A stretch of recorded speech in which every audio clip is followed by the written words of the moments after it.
Okay, we should be live. We should be live right here. Let me see. Am I live? I appear to be live right now. So, yeah, it seems to be all right.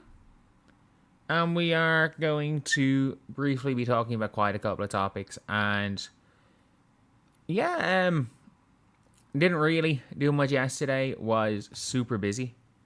I had an incredibly busy day yesterday. I did not have time to do any recording. And yeah, it's one of these things where this is going to be an interesting stream, and I'm going to be live for the game later. So I'm very busy tomorrow, as I am in Toronto, and I'm on holiday, so I want to do holiday things. So we're going to be recording a whole bunch of videos between now and 3 p.m. Eastern time. And it's going to be a long stream talking about a bunch of topics. And most of my work tomorrow is going to be done right here. Think the Fever wins tonight? Yeah, I do. I don't think it's a guarantee, but I think they are going to win. But I think one of the first things we need to talk about is just how scary big a draw Caitlin Clark is right now.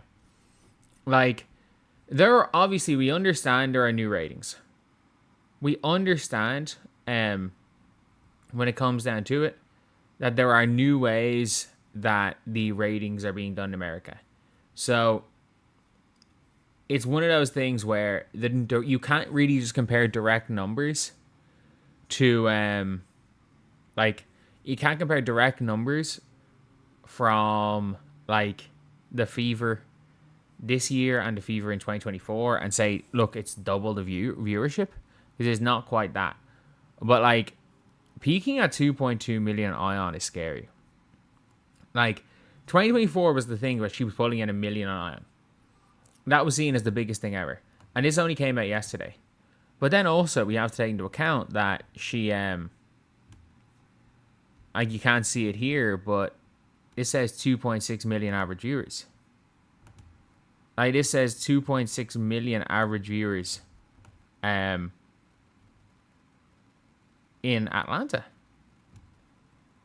Like 2.6 million average in Atlanta is mad. It's absolutely mental. And that is an incredibly high number.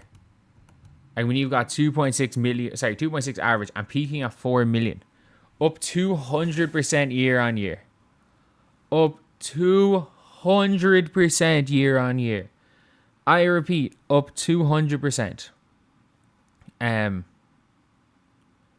Like, these numbers are crazy. Are absolutely crazy. And I gotta be honest here. Like, everyone talks about, oh, this player. All of these other players have, it's not just Caitlin, it's these players. Unfortunately, people only want to see those players that you're talking about play Caitlin. And people literally only want to see, like, the Dream don't get that many viewers unless they're playing Caitlin. Yes, people want to see Angel, but only when it's playing Caitlin because of that rivalry. Yeah, people want to watch Olivia Miles only when it's playing Caitlin. And this was a crazy number, like 2.6, peaking at 4 million. Like the finals averaged like 1.8 or peaked at 1.9 million in game 1 last year. A random ass regular season game peaked at double what the finals peaked at last year.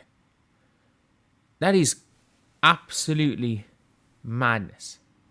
That's the only way I can describe it. It is complete and utter madness what the what is happening right now.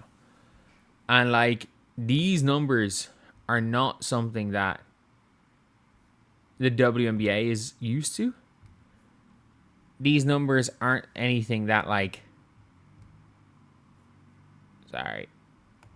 that sports leagues are used to having this type of an outlier. They're not used to having this type of an outlier in in one player or one team. Like, I don't think we've ever seen anything like that before. I really don't. And I brought the whole image in just to show you guys. Like, it is up 178% year on year. Year on year.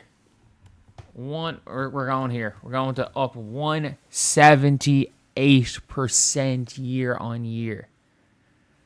And 2.2 million Ion.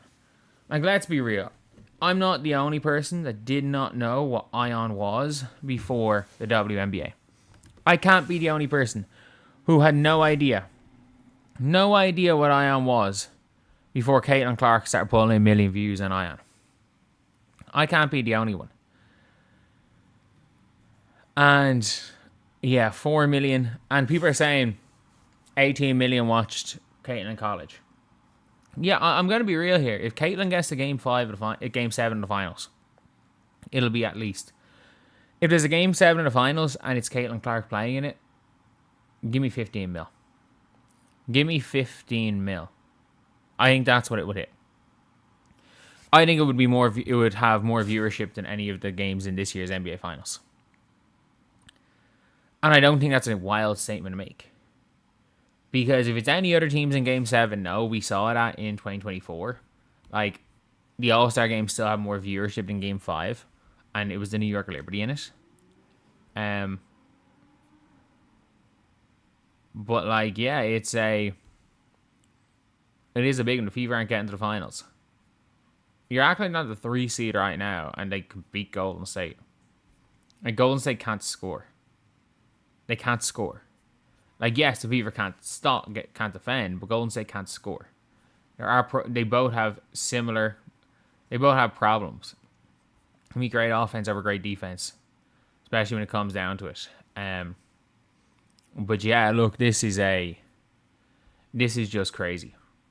It is just crazy, some of these viewership numbers, and these are things that the WNBA thought was never gonna happen. And it's so funny that, like, everyone's like, oh, they got the biggest steal in the world. Getting this media deal. The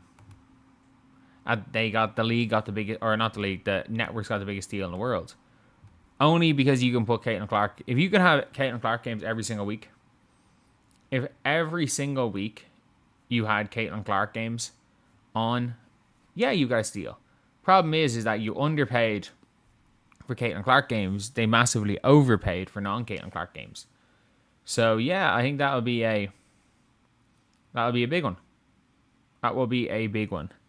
But yeah, like, every time I look to see these viewership numbers, I'm like, Caitlin Clark is, for the first time in her career, absolutely playing like an MVP.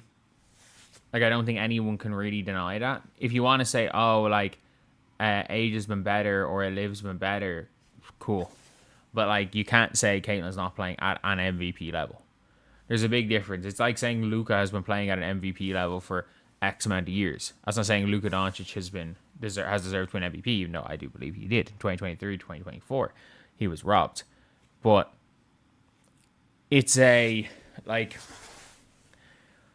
of those things where you've now got this player playing at MVP level that everybody is wanting to watch, and is suddenly like Caitlin wasn't.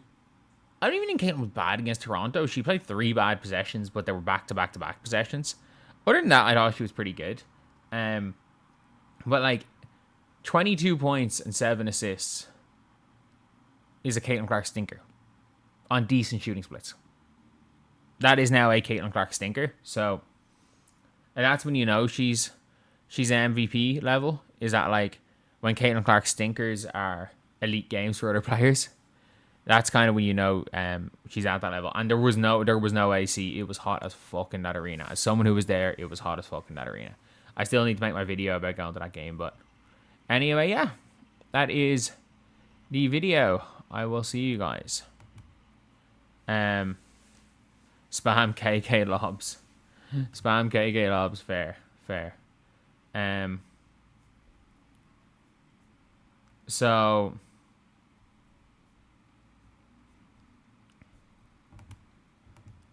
this is something that I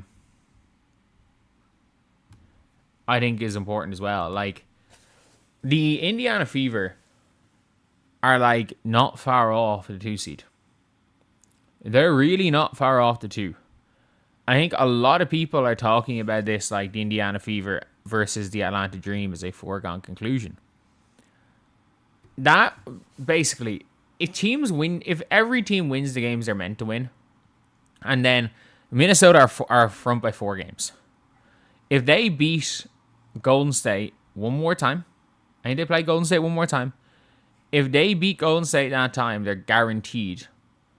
And they win one other game, they're guaranteed the 1 seed. Literally, they have the tie break over everybody. So, I think the Lynx are going to roll over for the Fever twice in a row to end the year. They did last year. Like, let's not forget, like, the Fever were going to be the 8th seed, and the Lynx rolled over for the Fever, and the only reason they didn't roll over for Golden State was because they were going to play Golden State in the playoffs. And they didn't want to give Golden State, like, the mental advantage. Whereas, if you're Minnesota, you're probably like, look, if I'm Minnesota, I would rather face the Aces in round 2 than the Fever in round 2. Because the Fever are the more dangerous team. If you're the Aces, or if you're the Lynx, like, I don't think people understand how much the Lynx have killed the Aces. Since 2024, the Lynx have beat the Aces twice. It's like 8-2. I say the Aces beat the Lynx twice. It's like 8-2 to the Lynx. And one of those is without Fee. And the one loss is without Fee, and one loss was when Fee was kind of playing hurt last year. It is an interesting one. So I think Minnesota are going to try to almost let Indiana get into that 2-3 matchup. But nobody wants to face Indy in the playoffs. And a lot of people are talking about, again, them being close to Golden State. The problem is they lost the tiebreak to Golden State. That 2-point loss wasn't a great one during the season. But they don't have the tiebreak. Golden State have the tiebreak over Indiana. And with Golden State having the tiebreak, it becomes a really tough scenario to overtake them because you're 2 games behind Golden State. And look, it says a game and a half. Oh, it can be done. They're 2 behind. They're also, if I'm not mistaken, they don't have the tiebreak over Atlanta. So they're a game and a half. They're only a game ahead of Atlanta because if they do tie, Atlanta have them. And they're an entire game ahead of Vegas because if Vegas catch up the half game, Indiana have the tiebreak. So they basically have a half game on that. So the problem is Indiana don't have the tiebreak versus Golden State or Vegas. So you're looking at them and it's one of those things where it's just like, look, they don't have the tiebreak. Say Golden State or Atlanta. It's going to be really tough for Indy to get to number 2. I think it doesn't really make that much of a difference because, again, like, there's a 0 game. There's a tiebreak difference, is there, between 6 and 7, which is the Mystics or the Liberty. And you'd probably rather play the Mystics because the Mystics have one clear flaw, and it's Georgia Amore. The Liberty have a clear flaw, but that clear flaw kind of gets overturned by, I think it's undone by, like, when Phoebish comes back. Like, when Phoebish comes back, you pretty much have your defense kind of sorted because, like, I don't think people understand. Phoebish is probably the most important defender in the league, if not the best defender in the league. You're like, oh, no, she's not. She literally guards everybody. Like, she would start... If they played Fever, she'll start off on Caitlin Clark. And if Kelsey Mitchell starts cooking, she'll then guard Kelsey Mitchell. And if Caitlin starts cooking, she'll go back to Caitlin. And if Aaliyah starts cooking, she'll go to Aaliyah. Like they just deployed a Phoebish. Like, Phoebish is like when you play 2K and you're playing 2K My Team and you have one player on your team that's your lockdown defender. And you just put that lockdown defender on whoever's killing it for the other team. That's literally like the way Phoebish is. But, like, someone said Georgia Amore's been way better. It's like, well, yeah, she played well last night against Toronto's bench.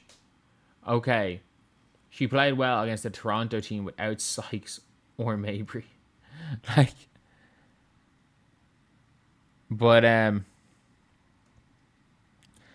no, Wings will make the playoffs. Wings need to lose every single game for the rest of the year to miss playoffs. Like, if they lose every game for the rest of the year, then maybe, but, like, they're not doing that. But, yeah, like, it is important that the Fever get up to that 3rd seed. I don't think 2 is unrealistic. There's not enough time left in the season. Like, Golden State have, 9 games left? The Indiana Fever have 8 games left. And the Fever, in those 8 games, they don't have an easy run. You play Golden State, you play New York, you play Washington. And yeah, they have Connecticut at home, I think, Toronto again, Minnesota twice to end the year, which for me are easy games because I think Minnesota will roll over. And if you are Indy, my expectation is, I think 8 to go. If they can get to 30, I think they'll get to the 3rd seed. I think maybe 29 wins makes a bit of sense for Indiana. That'd be my prediction, is them to get to 29. Go 5-3 the rest of the way.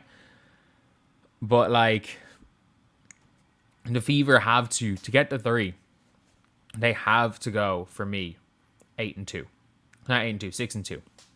Because the Aces, someone in the comments just said, the Aces play Sun, Tempo twice, Storm twice, Sparks, and Mercury. I think they lose one of those games. I think they lose one of them, which means even if the Indiana Fever lose 2 games, it means they have the tie record and the Fever have the tie break.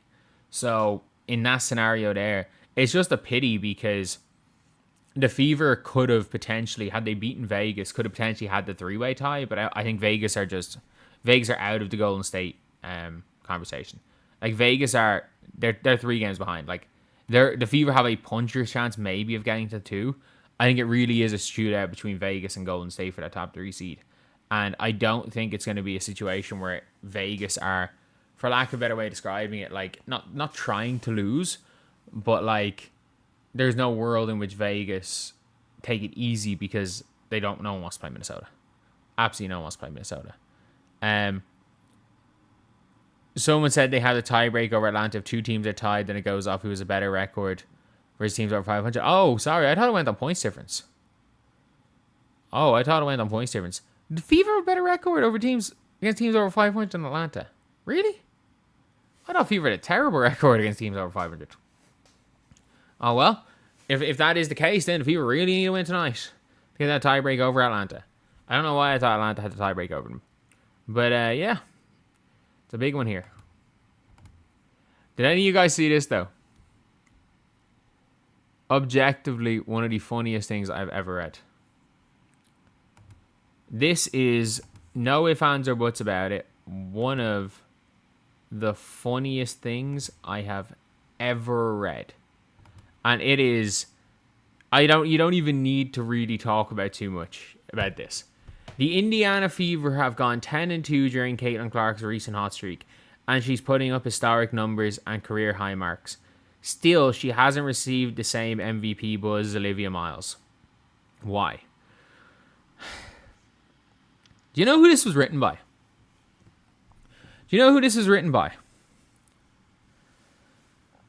Like, shout out Sabrina, she's just collateral damage to this. She's just collateral damage because she was laughing at how bad this take was. It is being written by 2 of the 3 members of the Athletic podcast. The publication where Annie was like, yeah, who agreed with basically, like, there needs to be a canon event, such as Caitlin going to the bench and Raven Johnson starting, for her to maybe realize, maybe I'm not the birthday. Like, I'm sorry, like, insert SpongeBob meme of, like, Maniac Wanted. Like, you can't be like, well, wait, why are people not respecting her for MVP? But then also in June, by the way, this wasn't that long ago, in June, being like, she needs to come off the bench. Like, 10 games into the year, which is, again, a quarter of the season. 10 games into the year, it is she needs to come off the bench. And I get it. Like, some people are infatuated by Raven Johnson. Heck, I just got blocked by Piles. I don't even know who he is. Apparently he's Is he a rapper? I don't know. I actually don't know who he is. I literally went to a tweet. Piles tweeted on June the 25th. So when Caitlin Clark went down injured and said Raven Johnson will be the starting point guard for the Indiana Fever next year. She's just too good. And this is right when Caitlin Clark got injured. I quote tweeted and said this wasn't even 2 months ago. And got blocked. But I get it. There were a lot of, because of where Raven Johnson went to school, a lot of people were hyping up Raven Johnson. But I'm sorry. Caitlin Clark being out of the MVP conversation, a decent chunk of the reason why Caitlin Clark was out of the MVP conversation is because of the media from before the season started. And look, I think Caitlin Clark is a weird player to evaluate because the highs are so high, but there are weird lows. Like game 1 of the season versus Dallas was a weird game. Like, they're weird games. And the problem with Caitlin is that everyone watches every move she makes. It's not even just on the court. It's off the court. It's how she interacts with her teammates. It's how she warms up. She's the most hyper-analyzed player in the league. So that you're seeing the media where it's like, you can either look at Caitlin Clark with like obviously, duh, she's clearly the MVP. Look at what she's doing. Or you can look at her in a negative way and you can nitpick on the negatives and say, she can't be MVP. Like, she can't be MVP. So, I understand why there's such a weird conversation about Caitlin because we will never... Like, nobody's out here... Nobody was saying last year that Fee didn't deserve to win MVP because her team was 6-0 without her. Like, I don't think at one stage they were 6-0 without her. Nobody was saying that she didn't deserve to win MVP last year before she got injured, even though her team was undefeated when she didn't play. But like, you have these weird things where it's like, it's nothing to do with process, but when Caitlin Clark is off the floor, there has never been a greater contested shot maker in the history of basketball, statistically, than Kelsey Mitchell this season when Caitlin Clark is off the floor. Like, she doesn't ever get an open shot when Caitlin's off the floor, and she's making mad shit. So, it's a really weird one. But, like, I think it's one of these things being like Annie Costable trying to find out why CCPR is down to spending the season slandering her. Like, she wrote essentially a hit piece on Caitlin Clark. Let's defend the organization because, you know, too bad for this organization. It's not their fault they got landed with the burden of Caitlin Clark. Like, that was the heavy implication was by Annie. So I'm looking at this, and it's always this weird thing where it's like, people are like, why hasn't she received more MVP buzz? And it's like, because the media spent, May, June, and July? Like, she won Player of the Month in June.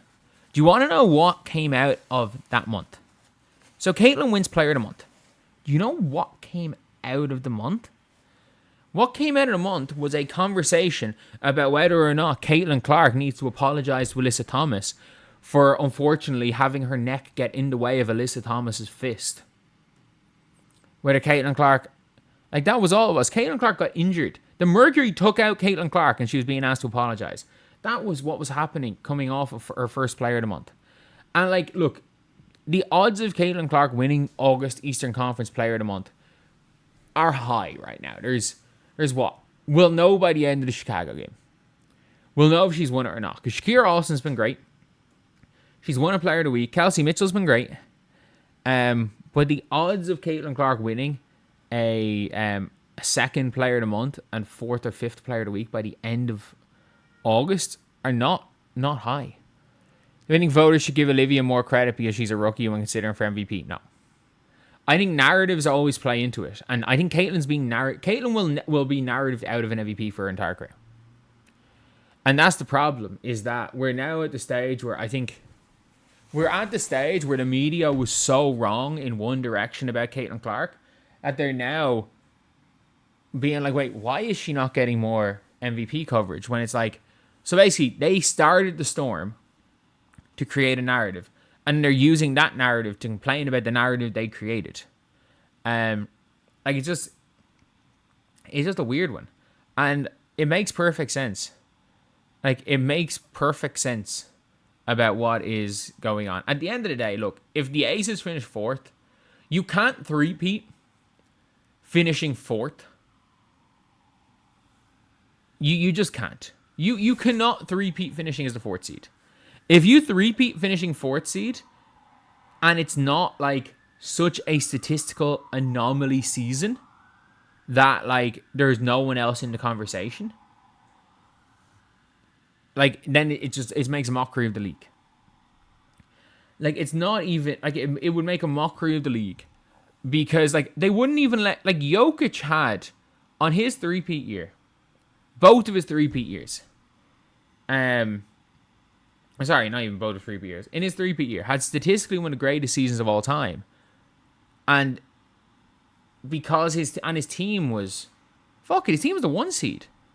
But they still narrated him out of an MVP because Kendrick Perkins said it was racist to vote for him. So he got 0 first place votes from white voters because the narrative was, if you vote for Jokic and you're white, you're a racist. So, like, AJ has opposite of voter fatigue. Because in the media, like, Angel Wilson, I understand Angel Wilson's stats are brilliant. I watched the Aces play. She is not as good as her stats suggest. I'm not saying she's not the best player in the world, but like, she was garbage against the Fever and comes out with 26 points. Like, she'll have games where she'll start off 2 of 14 from the field or something. Like 4 of 14. Like, they're not uncommon stats. On offense, the only thing she brings is scoring. Yeah, she's a good defender. But, like, no player... Someone said no player on team finished less than third as ever won MVP. AJ Wilson won unanimous MVP, finishing as on a team that until 2 games ago in the season were the 5th seed. Like, it is garbage and it ends up with 26 points. I mean, you're acting like Caitlin Clark hasn't been garbage and had 24 and 9, and people have wrote think pieces saying she's the worst player in the world. Like, I had think pieces saying she's the worst player in the world off a game where she has 24, 8, and 9. Like, it's as simple as that. Like AJ Wilson can sleepwalk to a certain amount of points. But, like, AJ Wilson will shoot 24 shots. Like, if AJ Wilson's points are low, she might shoot 28 shots to get to 26 points. Like, it's not an uncommon thing. And yes, AJ Wilson is probably, if they get to 2 or 3, AJ Wilson is your MVP. But, like, whatever about Caitlin Clark, like, I'm sorry, best player on the best team by 4 games should win MVP. Like, there is no world in which a team is first by as much as Golden State is first. Like, if they win out the season, they're going to be first by 6 games. Like, if Golden State win out the season, they've had the most wins of all time. I don't understand, and I get it. Caitlin Clark's had a statistically magnificent season. I don't understand how you can have the counting stats of the greatest counting stat season of all time in Caitlin Clark, and the best player on the best team by so much, who has the narrative going against her, who plays better against playoff teams, who's the only MVP candidate that plays better against playoff teams than against non-playoff teams. Like, and you've got the narrative of rookie MVP. I don't understand how Olivia Miles is not the runaway MVP. I actually don't. Based on everything, based on every bit of historical precedent, if I've called them other, like on the A's, I'm in the links. Based on every historical precedence, Olivia Miles should be the runaway guaranteed MVP. And it should be, like, Caitlin Clark and Aja. There's no reason for Aja Wilson to be ahead of Caitlin Clark. They are both putting up 2 of the historically greatest statistical seasons of all time. While also being on teams that are competing against each other in the 3-4 race. It should literally be it should be a 3-horse race, and based on everything we all know about MVPs, it should be Olivia Miles. It should be. Not saying she's the best player in the world, but, like, how can you average 20 points per game, for the best team by so much, and when you've matched up with Caitlin, completely outplayed Caitlin, completely outplayed Aja all 3 times, and as basically she is out every single game Olivia Miles has come up against a quote-unquote MVP candidate, other than Kelsey Mitchell, she has outdueled them. Like, there should be no... And I think Caitlin Clark's a better player than Olivia Miles. I think Olivia Miles is benefiting from the circumstance of where she was drafted. Of course I do. But, like, I'm sorry. Like, we don't... Nobody has ever held that against a player having good teammates for winning MVP. When never is by this much. Someone said Paige Bueckers outplayed Olivia Miles. 1, no she didn't. 2, that's cute. You think Paige Bueckers is an MVP candidate? That's very cute. That's all I'm going to say. That's cute. Miles isn't even... Are you watching these games? What are we doing? What are we doing? It's just the same points all over again. It's like, well, yeah, they can double team Caitlin because the team starts Michaela Timpson, and I'm a player who doesn't do anything in Lexi Hull, who literally doesn't do anything. And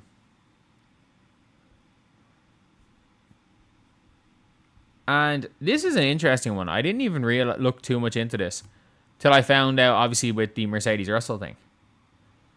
So, if you guys don't know, like a couple of weeks ago when Mercedes Russell, was it last week when Mercedes Russell signed for the Indiana Fever?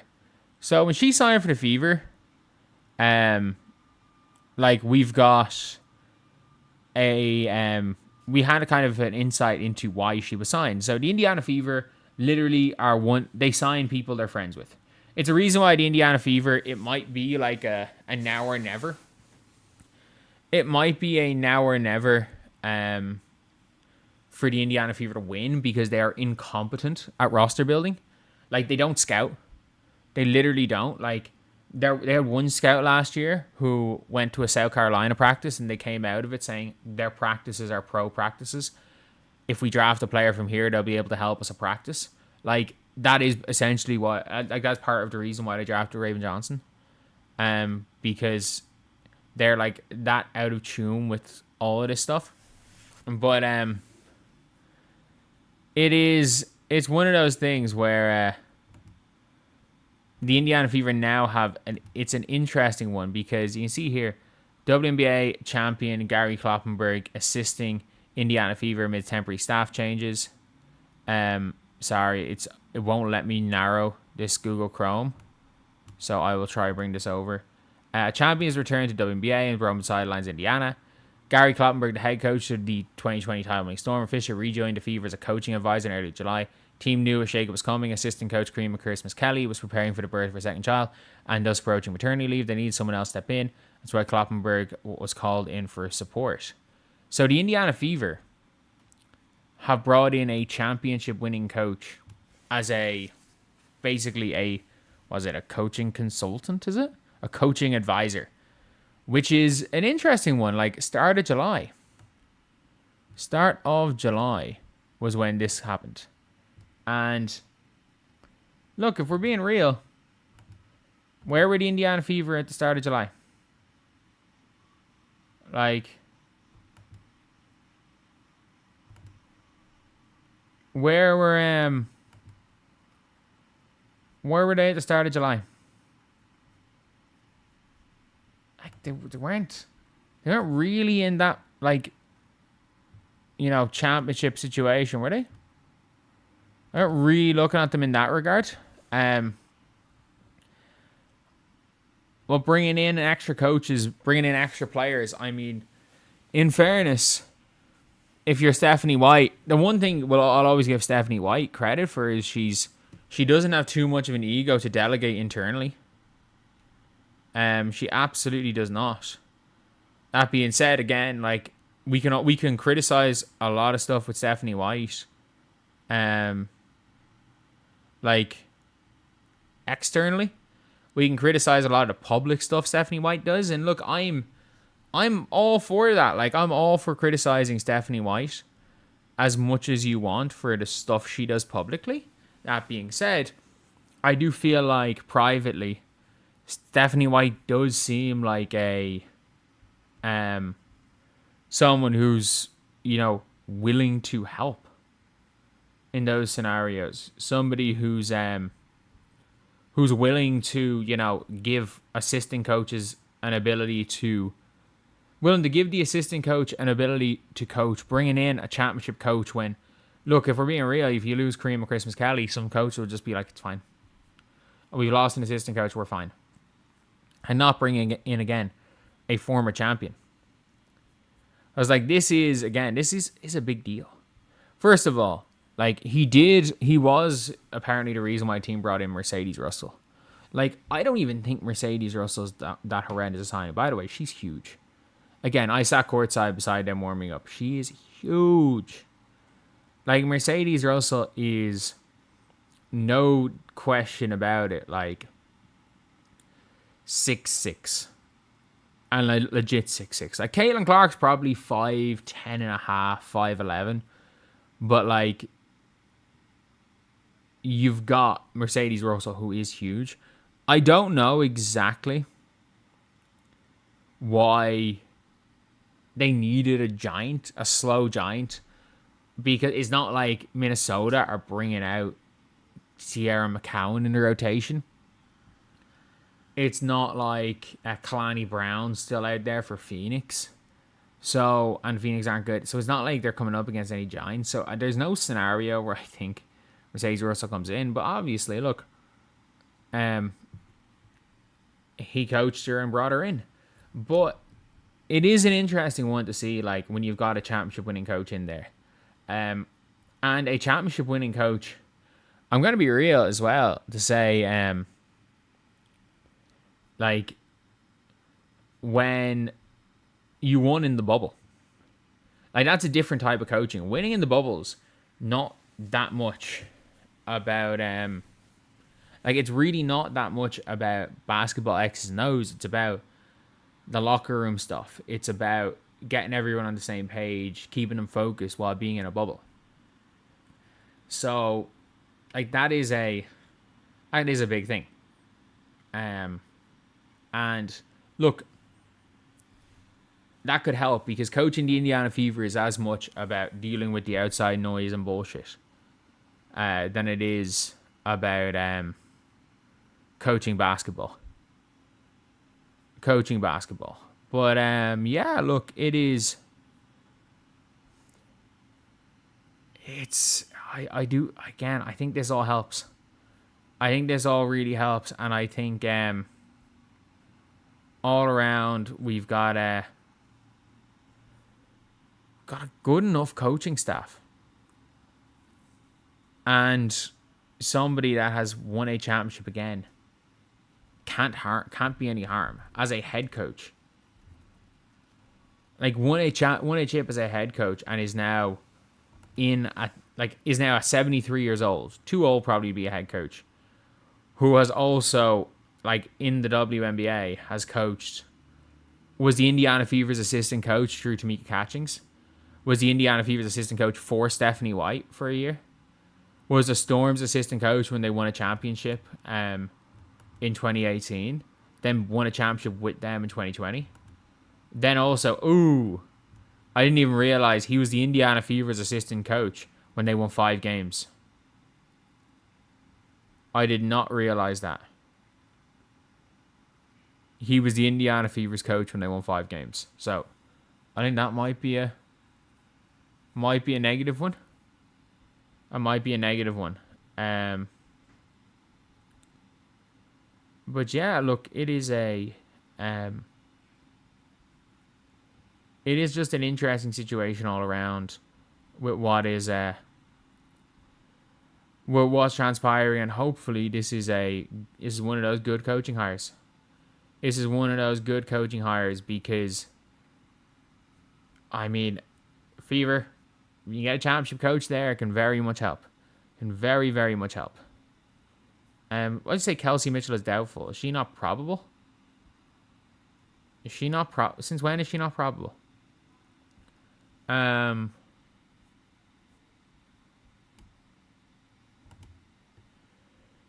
But yeah, it is.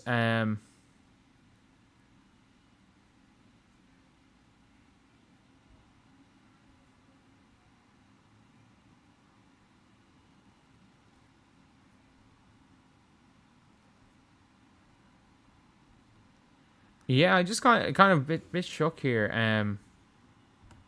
Apparently, if you're on Twitter, apparently the Fever bandwagon account has passed away. That's incredibly sad. This is not obviously an account that I've interacted with. This is an account that I just saw has me blocked. But if I'm being real, it's unbelievably sad. It's an account that obviously a big time Caitlin Clark account, one of the bigger Caitlin Clark accounts on the platform, and someone who was like someone who genuinely was a well-known name in the CCFC. Unbelievably sorry for the loss of anyone who was close to this person, and yeah, just a really kind of sad thing that I just kind of came up with my news feed. So genuinely make sure you rest in peace, and condolences to anyone who was close to Jess. And I'm sorry for your loss.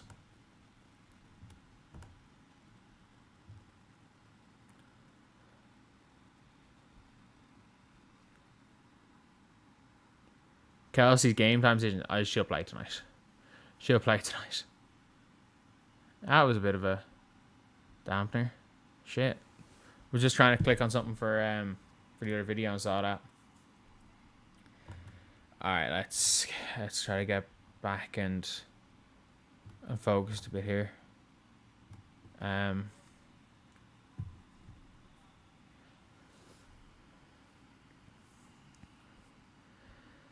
But did anyone see Sophie Cunningham yesterday? Sophie Cunningham.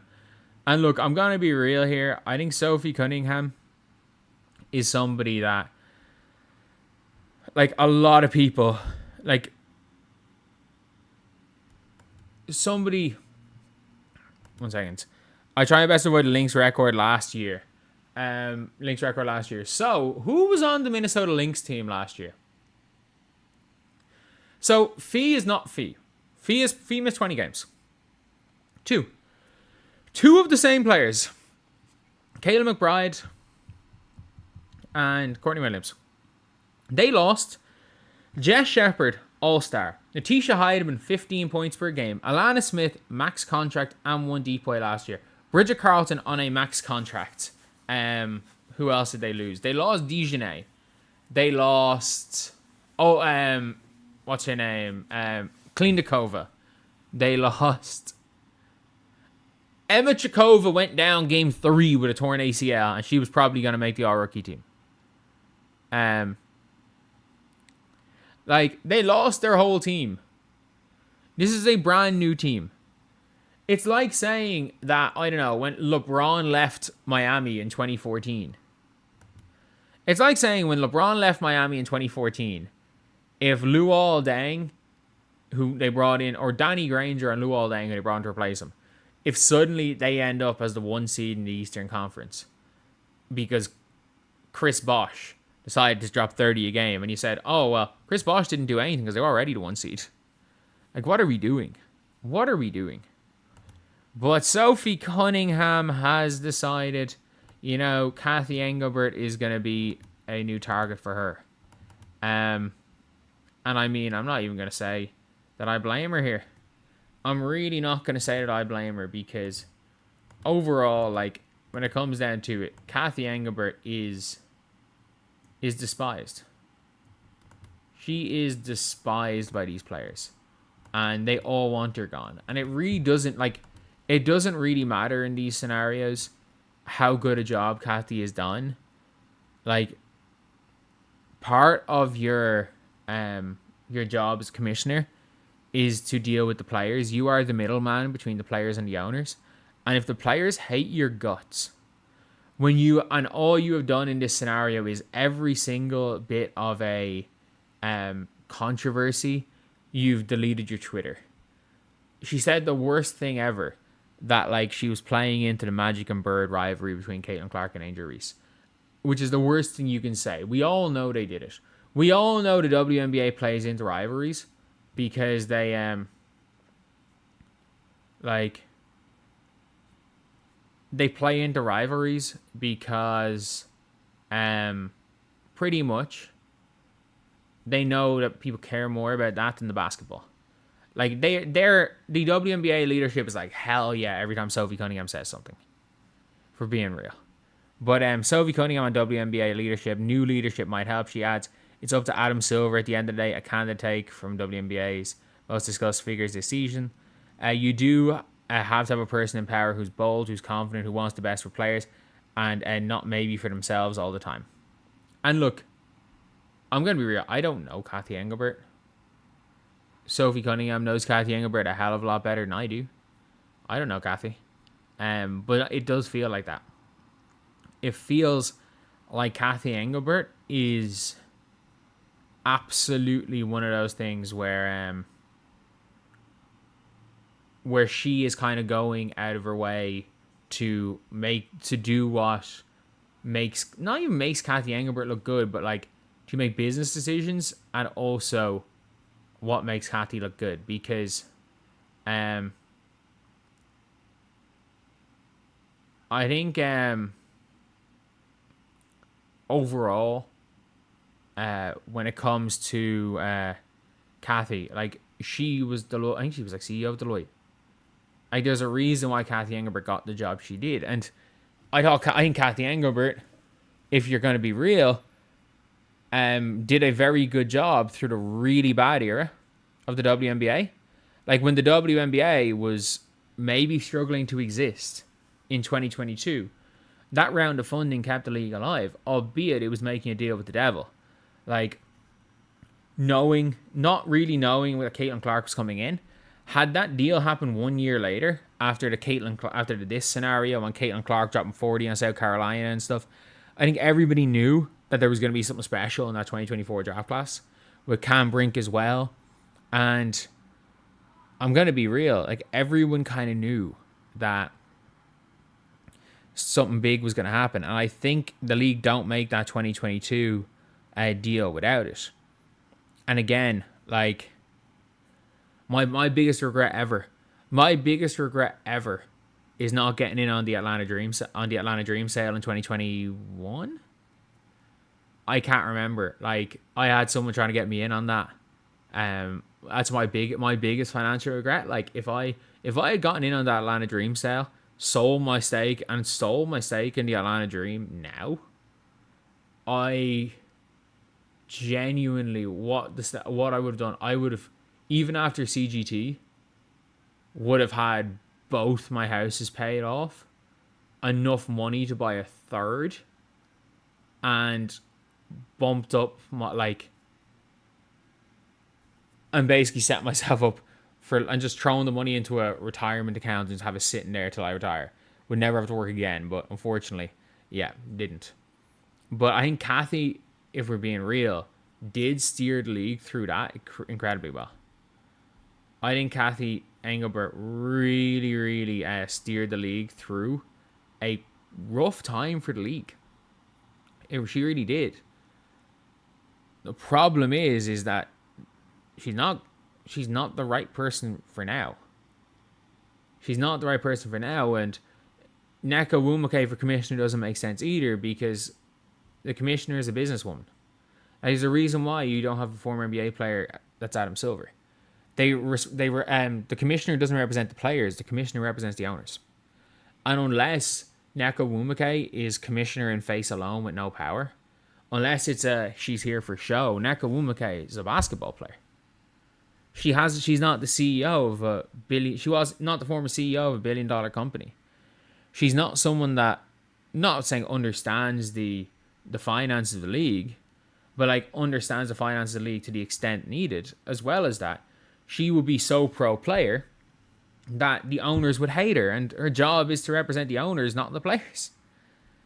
like, part of her job is a middleman, but you are basically the representing the players. So yeah, look, when it comes to Kathy, I think overall, like, it's going to be really difficult for Kathy to stay in this job coming out of this year, especially with the CBA negotiations. I think the only reason she wasn't fired was in the CBA, because of the CBA. But some of the stuff that she said, the players can't stand her. Like, the players hate her as a whole. I don't really think there's anything, there's anything more that they can do, that she can do. Her relationship has been soured. The players have no relationship with her.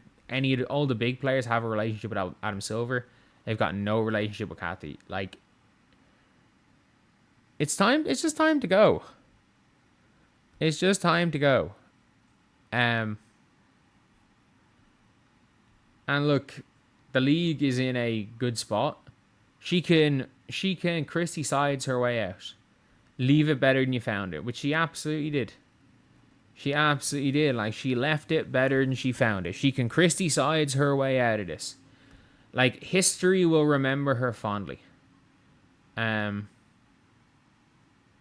Like, history will absolutely remember Kathy Engelbert fondly. Current history won't. In 10 years' time, she will be remembered fondly. If she stays any longer, though, oh dear Lord, it's going to get grim. It's going to get grim. But yeah, look, she's probably is on her way out, to be honest. And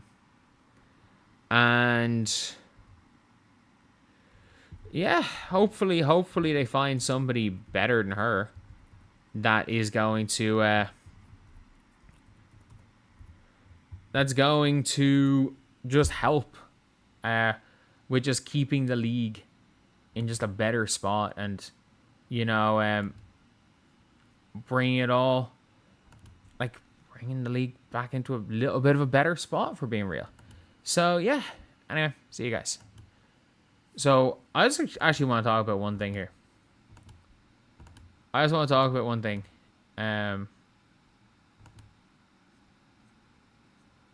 And it's this right here. It's this one right here. And I didn't go into enough depth on this. I did not go into enough depth on this. And given my experience of, being there. Given my experience of, being at the game. This kind of sums it up.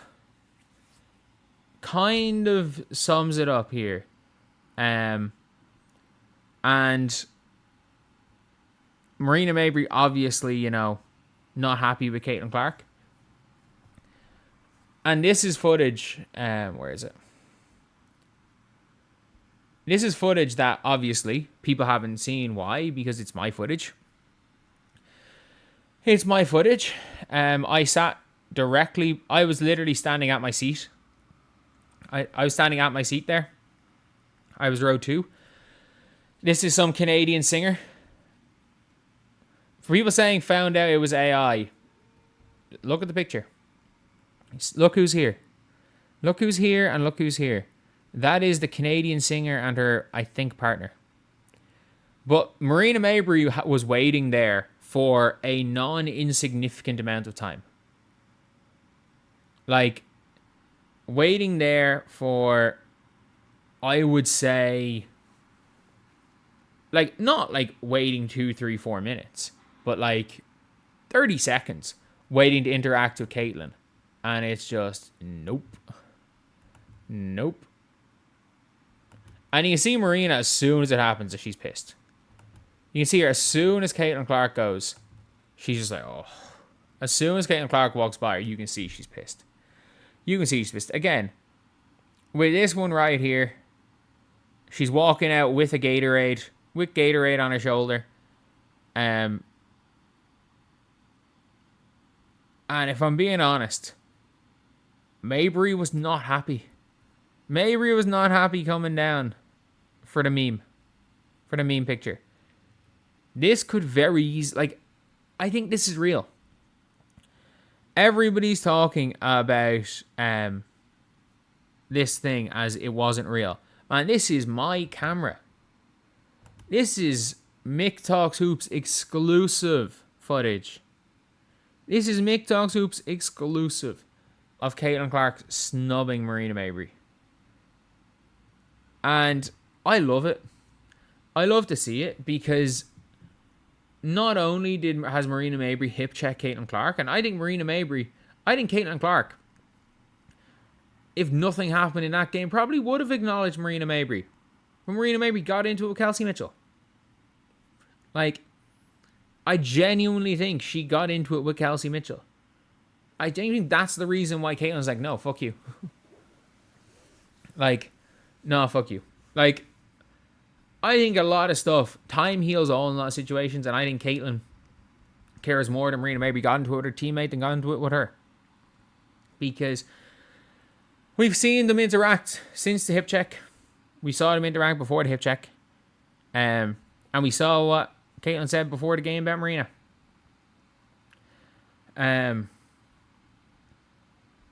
But yeah, it is... It's one of those things where, like, you can see these players and you can see the interactions. Like, I don't think outside of... There are very few players that Caitlin Clark's going to react positively with in the league. Like, I'm starting off the top of my head, who? Like, Griner, it seems. Even though Griner has hit her in the face a few times. But, like, I think Brittany Griner and Taurasi were, like, the first two real vets in 2024 that kind of went on the attack at Caitlin Clark. So it's, like, who? Brittany Griner, Sabrina, Kate Martin. Is there any, like, are there any other players off the top of your head? Cam Brink, because they were on Team USA together. The Stub Buds, yeah. Courtney Williams and Tisha Heidemann. Like, there are a very small amount of players that Caitlin Clark is, is friendly with. Like, there are very few that Caitlin Clark is friendly with. And it well and truly is the case where it's like, Caitlin Clark is outside of those couple. Caitlin Clark is, look, no.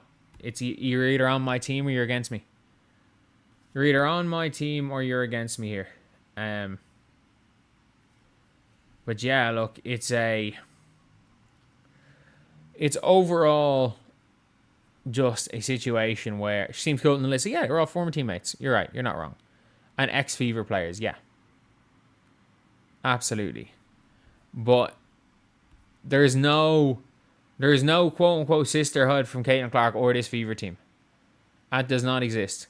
You even saw in the Aces game when the Fever beat the Aces, where they had Aja and the South Carolina picture, how far away Aja Wilson and Aaliyah Boston were from each other. Like, it is well and truly a case where the WNBA, like, everyone knows where it's like, oh yeah, you know, the alumni is from the Yukon Mafia will all stick together. And you've got Aaliyah Boston essentially being like, yeah, for South Carolina, fuck that shit. Fuck that shit. Like, I'm competing against you. And that's the attitude you want from players, because let's be real. There is a mental edge that an Aja Wilson has over her opponents that are too friendly with her. Because Aja Wilson's a killer. She is. She is a killer. Like, you hear all this stuff like about like her before the game with her and Alicia Gray. She seems to be able to get in the heads of these players that are too friendly with her, and, you know, oh my god, it's Aja Wilson, and she's herself is a killer on the floor. The problem is that you've seen it with Aja Wilson. The reason why she doesn't like playing Indiana, she's not getting in. Like, she's queen bee of the sisterhood. The Fever aren't in the sisterhood. The Fever aren't in the sisterhood. So her being queen bee of something the Fever aren't in is not going to affect the Indiana Fever. Like, it's not going to affect the Fever.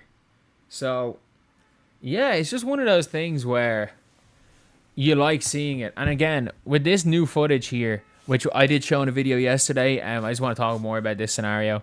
It's absolutely going to be titled new footage, even though I showed it yesterday. And yeah, it's one of those things. AJ Wilson immediately embraced, but it's not. Yeah, she's teammates. AJ's objectively, you will never hear anyone other than maybe Kennedy Carter saying AJ Wilson's a bad teammate. But that might not entirely be her AJ's fault. But yeah, look, it is really a bit interesting situation all around, where you can see in these scenarios the Indiana Fever players have no interest with people that are fucking with them.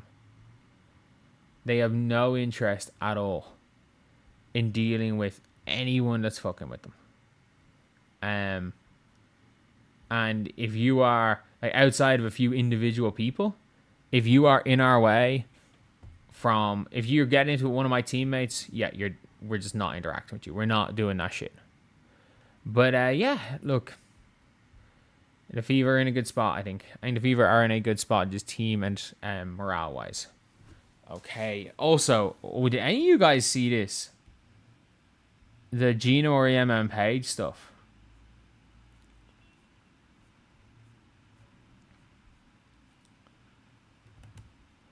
Did any of you guys see this? Like,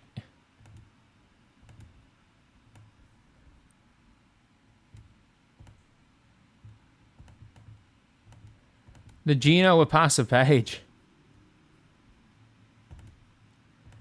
So this is one of the most crazy things I've ever read with Gino Auriemma about Paige Bueckers. And I hate saying this, but like, I don't think he was wrong. If you saw what was happening with that team, with that UConn team, they didn't win a close game that year. Like, do you know Paige Bueckers did not win a like neck and neck close game? Yeah, she won a couple of close games in her rookie year, but like they were games where they're up like 14 points and the other team brings it back to like 5, and they kind of just hang on. Like, they didn't have like she didn't have a real clutch time win till, I don't know, Indiana game 1 since 2024. Like, they lost every close game they played. It said here, after UConn's lost Tennessee in February, the hardest loss, I think, in quite some time, according to the coach, Auriemma. Put to defeat solely on Bueckers. He believed the loss didn't hurt her as much as it should have, so he set out to change that. I took a risk, I said. She's either going to quit or she's going to change. So I tried to hurt her like losing hurts. And in fairness, I think it really helped the team because they didn't have another close game again. That being said, when it came to Paige, she was the one who stepped up against Oklahoma. Her second half stepping up against Oklahoma that year was big. It's still probably the best half I've ever seen Paige Bueckers play. And it's like that game, that half was the reason why I have MVP. I have like such high standards for Paige. But yeah, it said here again, during the film session the next day, he tore into Bueckers. Auriemma didn't criticize her play. He also attacked her as a person, questioning why her teammates should look up to her or follow her. Someone said it was awkward being there. Sarah Strong says, I wasn't expecting him to attack Paige like that. He was just yelling at her, and I don't know, saying really hurtful things to her. It was really shocking to me. I just questioned, did I even want to be there anymore? Bueckers admits. Like, it's one of those things where, like, when you've got Gino coming out with this, it confirms what everyone has said about Paige Bueckers. It has confirmed what everyone has said. And obviously there's a lot more to this, but this is the question. This is the section I'm talking about. And I think Paige Bueckers, the one time she needed to step up in college, she did. But then when she got to the WNBA, she became passive Paige again. And It's that to be a leader of a championship team, to be the best player on a championship team, is more than basketball. And it's why I think the Wings fucked up so badly by not taking Olivia Miles, is that Olivia Miles is that I'm not going to let us lose engine. That Paige isn't. And it's fine being that. It's fine being that. Like, if winning and losing and like doesn't kill you, it's so difficult to be the best player in the world. It's so difficult to be the best player on a championship team. And look, I'm going to be real here. This Gino Auriemma shit doesn't work in the pros. It works in college. Like, you're not going to have a coach willing to like attack you as a person in the pros when you don't care about winning. You're not going to have that in the pros. You're not going to have the coach to get that type of motivation for you as a pro, because not only is it a very different thing, as a pro and as a player attitude-wise, because let's be real, like if a coach says that as a pro and you're the number one option, you just go, get rid of coach. But you're not getting rid of Gino Auriemma. Like, the power dynamic is very different, where in college the coach is the star. Coach is the biggest star. In the pros, the player is the biggest star. And not only that, like Sarah Strong being like, it's awkward to be there, I wasn't expecting to attack Paige, he was just yelling at her, I don't know, saying really hurtful things to her. At the pro level, if you see a coach doing that to a player, you're just going to go, you just trade me. I don't want to deal with this shit. And if that's what's needed to light a spark under Paige, maybe we're overrating Paige. As in, maybe I'm overrating Paige. I think Paige Bueckers is going to go down as one of the 5 greatest guards to ever play the game. And maybe she's just going to be a really good player. Because there's a big difference between... There's a mentality you need to have to be one of the 10 to 15 greatest players of all time. And this should not have been released. This should not have come out there, because the one criticism people have of Paige Bueckers coming into as a pro is her mentality. And you've basically said, yeah, Paige Bueckers,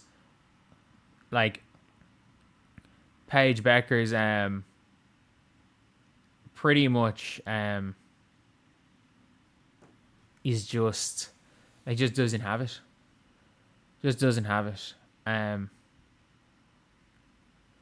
And even apparently AZ Fudd said that she expected her final year to be fun and easy. And Auriemma pushed her to the limit and maybe even beyond as he tried to get the best out of her. And it didn't. It said here that moment nearly completely fractured the relationship. Like, it didn't get the best out of her. Because I thought she was what? The 3rd best player on that team in the Final Fours? AZ Fudd. It was a battle for MOP between AZ Fudd and Sarah Strong.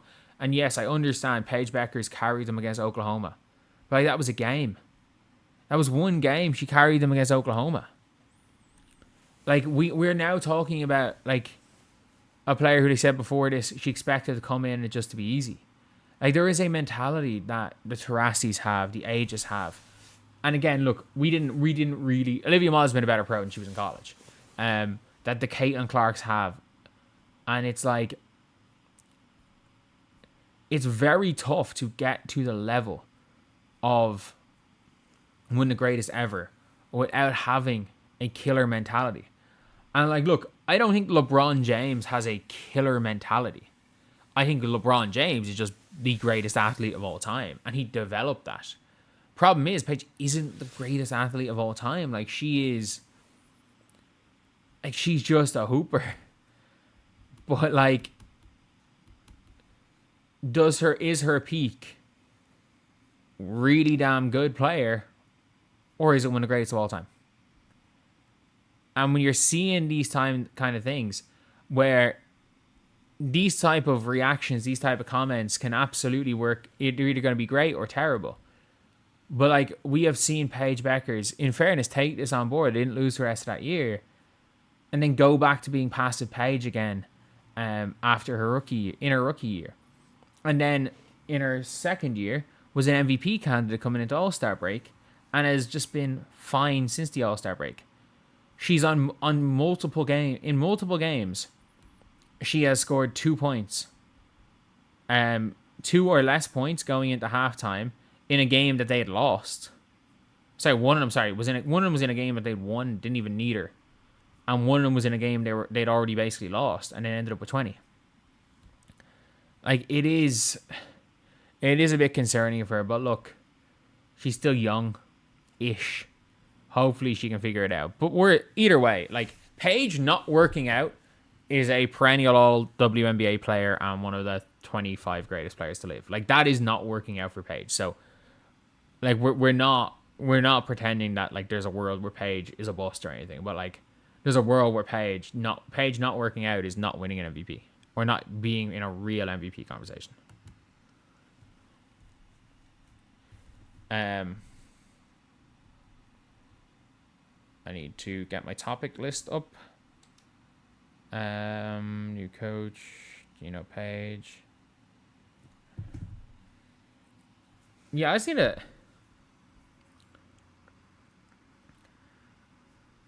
Okay, what exactly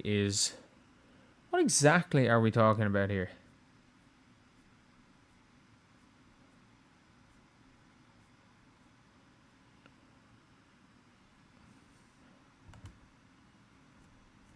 One second. Kelsey Mitchell or MVP. I mean, I think she's in the conversation. It's a weird one because the Fever, like she's been borderline MVP level. She's been MVP level, but like her game doesn't drop when she's by herself, which she's clearly better with Caitlin. But like when the two of them are on the floor together, Caitlin's clearly the better player. So I think it's a really interesting one to talk about. But I'm going to have 2 more topics. 2 more topics, then I'm finished. First topic I got to talk about here is Nate Tibbetts. So for me, this is one of those things where it's actually getting ridiculous. And also, who's at the scene of the crime? Miss, I'm going to nod along with Caitlin Clark needing to be benched, and then a month later, I'm going to go and write an article that Caitlin Clark is actually, not that she needs to be benched, but is actually, being snubbed for MVP. So yeah, that's Miss Annie Costable herself.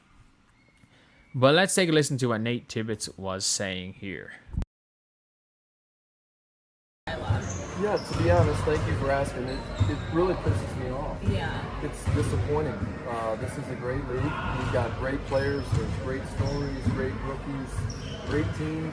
What Vegas has done the last 4 years, and we just spend so much time talking about the wrong stuff. Yeah. And I don't know why that happens in our league. It's disappointing. I don't know who can help change the narrative. Is it the coaches, is it the players, is it the media? There's outside sources that are trying to create division. Yeah. And at times it's not a lot of fun. It's not a lot of fun for our players. It's not a lot of fun for our coaches or organizations. Because we are doing great things. We should be doing this, and it feels like there's things that we have to deal with. Certain coaches in our league have to deal with on a night-to-night. I want to speed this up a bit. To be honest, bullshit. And I feel sorry for some of those coaches. I love our media. We make it about basketball. But some of the things that Steph has to go through, like, that's wrong. There's no other coach in any professional sport that has to go through the stuff that she does. And, I think of her a lot. It's like, it's not fair. It's not fair. She's hired to coach basketball. They got a great team. And they're just dealing with this stuff that doesn't really matter. And, so that... So, yeah, first of all, the Phoenix Mercury haven't played the Indiana Fever since, like, the first week of July. And don't play the Indiana Fever again. So, I'm going to be real here. I don't understand why Nate Tibbetts like coming out with some Stephanie White questions. Why? Because it's, shit stirring. That's all it is. And yeah, it's one of those things, like some of the things Steph has go through, no other coach in professional sports. I mean, some of the things, yeah, but like I'm sorry, some of the things cannot get to you. Like, if you are a coach of a team and there is this weird online narrative that you are being sent by, I don't know, Cheryl Swoops and the old WNBA crew to sabotage Caitlin Clark and destroy Caitlin Clark's career from the inside. Like, I'm sorry. If you're letting conspiracy theories get to you as a coach, that's on you. But everything other than that is no different than what a coach of any NBA team deals with. Any of them. Like, and this is not even saying the Lakers. She doesn't get a quarter the scrutiny JJ Redick does. Like, she might get the same type of scrutiny, but every single coach does. The stuff they've said about Tyler Marsh in Chicago when Angel was there. The stuff they're saying about Carl Smesko now that Angel's there. Unfortunately, when you have fans, they are reactionary. Fans are always reactionary. If a game does not go, if you lose a game and on a bad coaching decision, fans are always going to be reactionary. It doesn't really matter. And the more fans you have, the worse the reactions are going to be. It is what it is. And other than the completely crazy conspiracy theories, which should not affect you, I'm sorry, like, a conspiracy theory that no one actually believes, like not no one actually believes these, people believe in conspiracy, but no one in the organization or players believe, is completely irrelevant. It is completely irrelevant. But like, if that's affecting her, then why did she sign up for the job? Why did she sign up for the job? Like, if you just weren't able to deal with Fever fans and the online narratives, why did you sign up for the job? Like, that is the job you signed up for. It's like me complaining that, like, I'm getting tweeted this when I tweeted something negative about AZ. I got tweeted the most egregiously bad use of commas in the history of the English language. A terribly bad use of commas. But like, if you tweet something negative about AZ, the AZ stands are going to attack you. Like, it is what it is. Like, you're not going to hear me complaining that I tweeted something negative about AZ, that the AZ fanatics are coming to get me. If I didn't want the AZ fanatics to come to get me, I don't tweet something about AZ. Like, and yes, I agree. Stephanie White is terrible at de-escalating things. I agree with that. She's terrible at all that. That being said, it is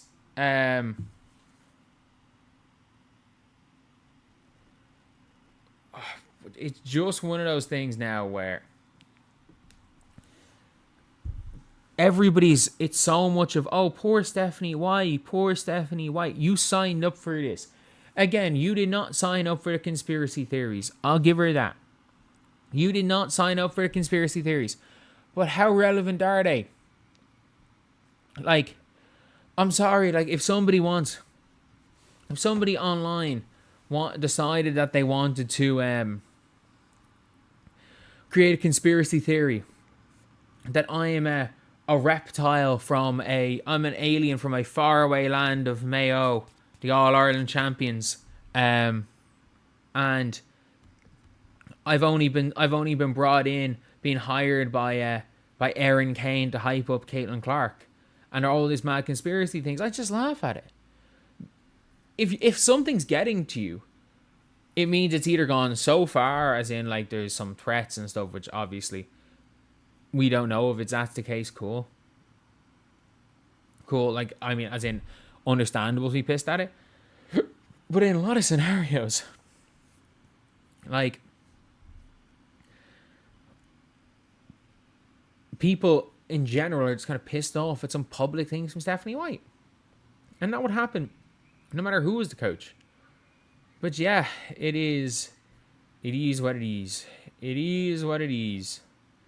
And, like, I will talk about that some other time. But hopefully Tibbetts isn't going to just keep saying stuff like this, because he's coaching the NBA. He knows that most of this stuff happens to every NBA coach. And,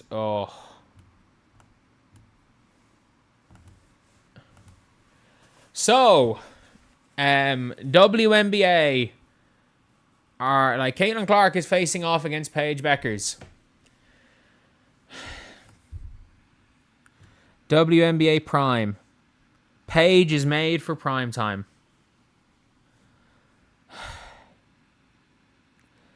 Like, they're not doing them. They're not doing themselves any favors. Just the media as a whole. Like, look, say what you want about, like, fans overreacting to stuff and that this is nothing. I agree. In isolation, this is nothing. This is nothing in isolation. And you will not hear me argue otherwise. This is nothing. But, like, Paige Bueckers is there. Watch Fever versus Wings to watch Paige Bueckers. So what's going to happen? What is this the narrative of? Oh, look, we broke a record viewership because we're promoting Paige. It's really Paige. Like what's the point? And it's just every fucking game. That's why this is a problem. It's not that this, in isolation, this is nothing. It's every game. The last time these two teams played, when they broke the record, it was literally watch Paige Bueckers and AZ Fudd of the Dallas Wings face off against Lexi Hull and Raven Johnson of the Indiana Fever. Like, they called them Lexi Hull's Fever. They literally, like, the last time these two teams played, they called them Lexi Hull's Fever. At least Prime put Caitlin Clark on as the Fever's player. Like, imagine if they put, like, Sophie, like, they wouldn't have put Sophie, Jesus. It's madness. It's absolutely madness. Like, it's every game. It's every game you see something like this. I'll be there, can't wait. Like, because you just know they're going to break the record, and it's, see, Paige Bueckers brings in all the viewers. See, it's an Amazon Prime record. Yeah, it's Caitlin versus Paige. People want to watch Caitlin play against players they know. It was like why after Arike, in the first year in 2024, when Arike had that game, Arike had the game, the All-Star game. The rest of the year, everyone wanted to watch Arike. Everyone wanted to watch Arike. Wait, actually, sorry. I just saw this here. I'm wrong. Caitlin Clark's range is out of this world. I'm wrong. Let's veto this. I didn't even see this. Initially, I saw the page, and okay, they're promoting both. Now, any with Caitlin virus, you can asterisk out mine. You can asterisk out my you can cut that part out. That's just me being wrong. That is me being completely wrong here. And I will admit that. So anyway, yeah, that is I'm gonna end the stream right there. I will see you guys. Hopefully you guys enjoyed the stream, and yeah, I was completely wrong in this. And unlike a lot of people in this, I will admit that I fucked up, and I want to give my apologies to Amazon Prime right here. You did promote the game using the 2 stars. You promoted the game using the stars. These are both AI pictures, by the way. I've like, by the way, I've ChatGPT'd some images. This is ChatGPT. I've made some images using that. This is ChatGPT. But almost certainly anyway. Apology video. No, I'll end the stream on an apology. Anyway, I'll see you guys. Am I going to the game tonight? No, I'm in Toronto. I'll see you guys.